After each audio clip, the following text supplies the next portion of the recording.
Good morning, everyone. Good morning. We are here for another one of our live episodes with Patra and Chaya. Say hi, Chaya. So we've been talking a lot about rescue pets this month. I guess if you've been following us, you know that we're doing a donation drive called NHV Natural Selfie, in which we're inviting everyone to share their selfies with us, and we're going to donate on their behalf some supplements and remedies to rescue pets. Talking about rescue pets, all the pets that we have here at NHV Pets, NHV Natural Pet Office are also rescue pets. Chaya here, who's sitting pretty in front of you, is also a rescue pet. I was going to say hi.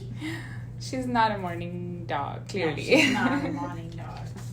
All right. So, Patra, our topic today is the struggle, the initial struggle. We know that it's a very special part.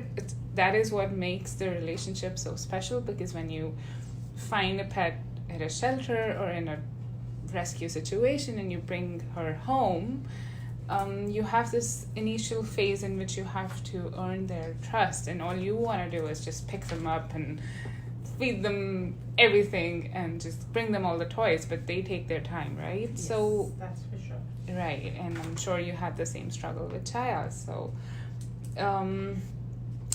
we want to know that before you jump to it, like before you jump to bringing a shelter pet home, do you think that there's something that we should think about? Well, first, good morning, everybody. Thank you for joining us. Super glad to be here and talking to you all. Many of you have met Chaya. Chaya is on Instagram, and she is a rescue as well.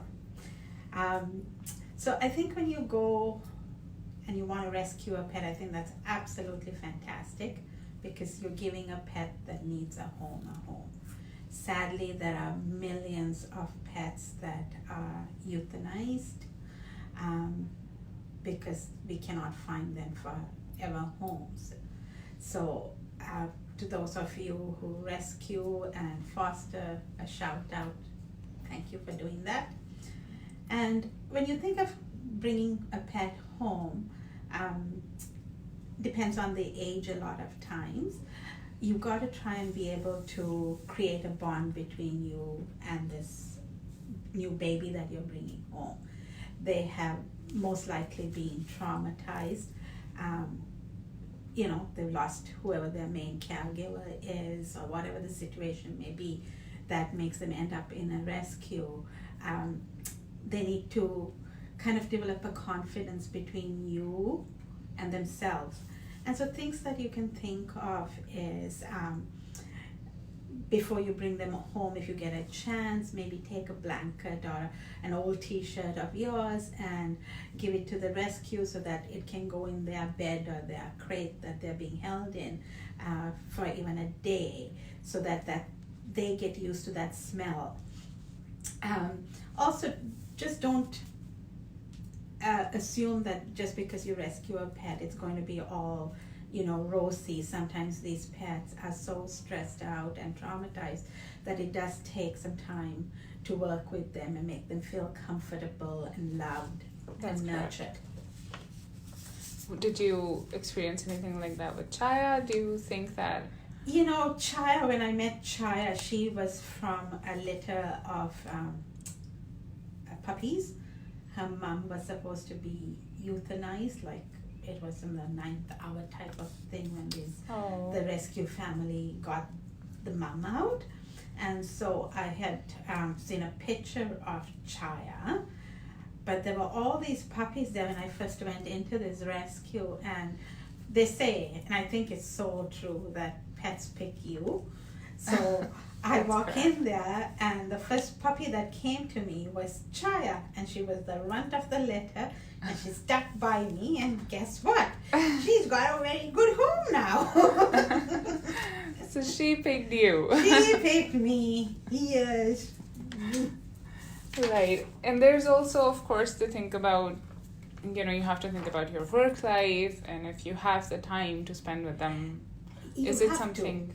You have Right. to. I mean, you cannot bring a pet home that you're rescuing Right. and expect to just leave it there for 8 hours Right. and come home and have this pet that's just going to be perfect. Right. Yes, there are the cases like that, but Right. then there's the cases of your, pets that are anxious. So figure out, take the time when you bring them home so that you taken some time off from work if you're working, or so you're during your vacation period where you can spend some time bonding with them. Make sure they've got a nice comfy bed and blankets and toys and lots Right. of good healthy food. Right. Also talk to the rescue and find out what type of food they've been feeding them, because that's super important. You don't want to bring a pet home and start them on a brand new brand of food or anything like that. Right. So kind of transition them through that whole period. Some rescues just can't afford the very, very best of food. So if they're feeding them a type of kibble, then start them off with that and then slowly add whatever you think, maybe a better quality, a more organic product, whatever you choose to do. Right. So let the same food continue and then introduce a new food if you have to. Yeah, Right. but gradually, But right? gradually, Yes. And of course, consider the vet visits, right? Yeah, you have to. Right? That's again something you have to plan. Yes. That you have to pay for them, you have to have the time to take them, because rescue pets can have that kind of maybe they need a little bit more attention. Well, you want to make sure that they're all super healthy. Is there Right. any health issues that, maybe the rescue wasn't aware of? Right. And you want them to have a vet established to deal with their health. Right. Also think about maybe having them microchipped, because you just never know. They can take off on you when you're taking them on a walk or something like that. So microchipping them is a good idea. Always have a tag put on their collars so you can, Right. they run Someone- off, at least you can Yes. look for Expect them. someone to call you. Yes. All right. So yeah, we've already talked about some of the things, like you mentioned, taking one of your t-shirts or maybe like a blanket and just giving it to them over the time. Mhm. And then when you bring them home, they are already familiar with it. Mhm. What else? Like, we know about the usual things, like obviously a bed, a bowl, the right food, and maybe some towels or a blanket, a crate. Mhm. Those are some things that are on the shopping list, right, when you're bringing a pet home. But when you're bringing a rescue pet home, is there like any other preparations that go, or anything else that? Well, like I said, the microchipping I think is super important. Mm-hmm. Also, I think trying and establishing a safe area for them in your home, Mm-hmm. especially if you bring a cat home, for example, a rescue cat. Right. From my own experience, the kitty that I lost, Solara, after 20 years, when we first got her, she was from a rescue. Right. And she was very traumatized. She was a little kitten, but I didn't expect the traumatized behavior she had. So when we brought her home, she got into my closet and she lived there for a good part of, I would say, a few months really, by the time she felt confident enough to be able to come out and be with the family. Right. So for her, she wanted a quiet place that was safe. She decided one of my drawers was the best place for that. So Right. that would be left open for her, and she just sat there and the food bowl came to her, and we just had to work through the whatever trauma she was going through Right. to make her feel comfortable. Right. So I guess making a safe enclosure is really important. Yeah. And I think, even if you crate them for just a few hours, Right. it's not all that bad. Right. I think sometimes we look at crates and go, oh my God, how can you do that? Right. But even with dogs, it's like a safe environment, right? If you Right. don't have a small room that they can feel secure in. Then get a crate. Yeah, just till they, get used to it and they feel that security. Right. And also, I think the other thing to keep in mind is that you will have a lot of GI issues when you bring a pet home, Mm-hmm. because it's a stress-related thing. So stress could trigger GI upset. So, you'll find that they'll have runny tummies and stuff like that. Right. I would always suggest getting a couple of supplements to keep it handy. Right. And not to worry that it's something wrong with them. I think it's more related to that stress behavior, right. new environment, right. How we kind of get butterflies when we go to a new place or maybe a new job or whatever right. it is. Right. Right? Same thing I'm sure applies to these little guys. They can't tell us what's going on, so. That could possibly be the diarrhea then. Yes. And a lot of people who get rescue pets do come to us with that situation. Yeah, like I would say get a less stress or Metricam and get a bottle of the Plantaris and just keep it handy. Just keep it handy because you just never know when you're going to need that. Yeah. All right. Moving on to some questions that we've received from people over the few weeks that we've been talking about rescue pets. So there's a pet parent who rescued this little guy from a hoarding situation of more than 100 dogs, actually 700 dogs. Oh, wow. So this dog has like severe, Chaya's been licking her paw. Yes, she's got a little bit of a paw injury because she played in the beach and I think got her. Overdid it. All right. So, so this dog is resource guarding. So obviously he's trying to protect everything that he's getting, from food to blanket, his crate. He's being really, really protective. Is there like anything that we could suggest they could do to help? Well, I would suggest maybe trying less stress, mm-hmm. because I think this could be a really anxiety mm-hmm. driven behavior. Mm-hmm. And then try and provide the pet with some positive rewards like treats. I know it's really difficult when they start doing that, but just your tone of voice can make a huge difference to mm-hmm. them. So very gentle, cooing, kind of like you would be talking to a baby. Mm-hmm. If the pet's maybe long hair, just take a brush and brush them down or give them a good massage, like a gentle rub.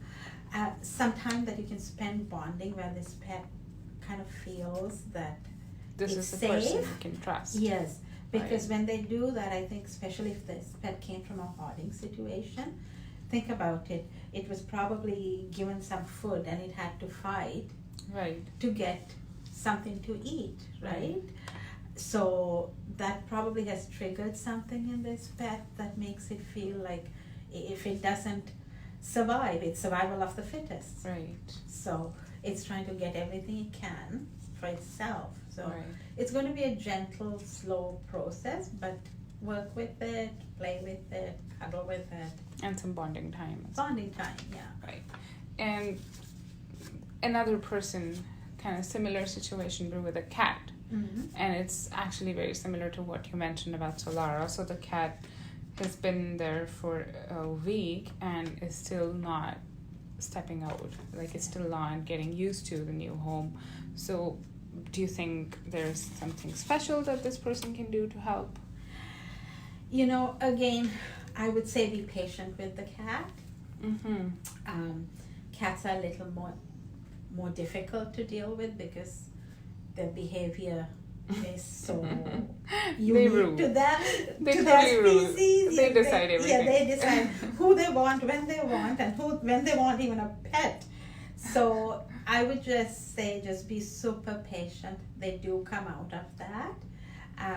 Again, it's a trust issue between the pet and you, because if it came from a foster situation, it probably went from one home to a foster, now to you. Right. So it's going, where am I? Who do I trust? How do I feel comfortable? Right. And probably we've heard that I know that you do that, playing music, right? Yes. Yeah, you can play some soft music. Make sure that they just, keep the TV on.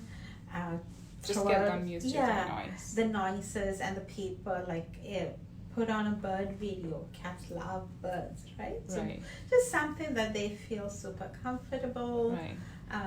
Some treats. Yeah. try and again spend some time brushing them, and they'll be skittish, but it's a slow process to get them used to you. And we've heard that cats like to they eat better, they enjoy their food better when they know their human is watching them. Yes. So or if they know that they've got a sibling pet out there that's going to get something from them, so they want to gobble it up quickly then. But with this particular cat, I would say if it's skittish, then leave it in its own space and let it bond with you first before introducing it to the rest of the house and the family. Right, perfect. All right, so we are almost done with our live session, guys, and we're just going to wrap up with 3 tips that Patra's going to give us. 3 final tips, like what would be the 3 golden tips for bringing a rescue pet home and making them feel at home, and what would be 2 supplements that you think they should get? Okay, so let's see, 3 tips. I would say give them the time to get used to you. Do not freak out at them if they have accidents. Right, so tip number 1 would be patient and don't freak out. Yeah, they're going to have accidents, that's a given. Right. So accept that when you bring a pet. Right, be prepared for that. Yeah, be prepared. I mean, they may tell you the pet is house trained, but it's a new place. It's a new place, right? Right. And then try and set a routine for them. Right. Because I think that's super important, and that way you'll avoid any of these type of issues. Right. It's probably the same as us. When we know what we have to do at this time, it's just we're less stressed about it. Yeah, exactly. So, right. Tip number 2, just make a routine for them and stick to it. And then reward them with positive behavior. Right. Make sure you got some nice healthy treats that when they do listen to you and do stuff, that they get rewarded with that. With dogs, they love to go for walks, so make sure you're taking them for lots of walks. Make sure you have, I know we said 3 tips, but I'm just going on a bit. Make sure you have a comfortable bed for them, a special place, and stuff like that. And then as far as our supplements, we have a lot of different products out there. I think we have a kit out there when you get a new pet that has your plantaris for runny tummies and stuff like that. And an NPK for worms. For deworming. Take your pet to the vet, microchip, and also consider some pet insurance. Right? Sometimes if you're adopting an older pet, they can get quite costly because of different issues. So think do all of those things. Right. Awesome. So more tips on our blogs and more selfies coming in on Instagram and Twitter if you're following us. It's really a fun hashtag. It's called #NHVNaturalSelfie. If you just search on the internet, you're gonna love the pictures that everyone's sending, and it's got lots of dogs, cats, and we're even getting some ferrets, goats, and lambs who are sending their selfies to be a part of our donation project for rescue pets, guys. That is us signing off. Thank you, everybody. Thank you for watching. Chaya's giving us the side eye. Chaya, say bye. Say bye. Are you going to say bye? All right. Bye, guys. Thanks. Bye, guys. Thank you, and have a lovely Wednesday.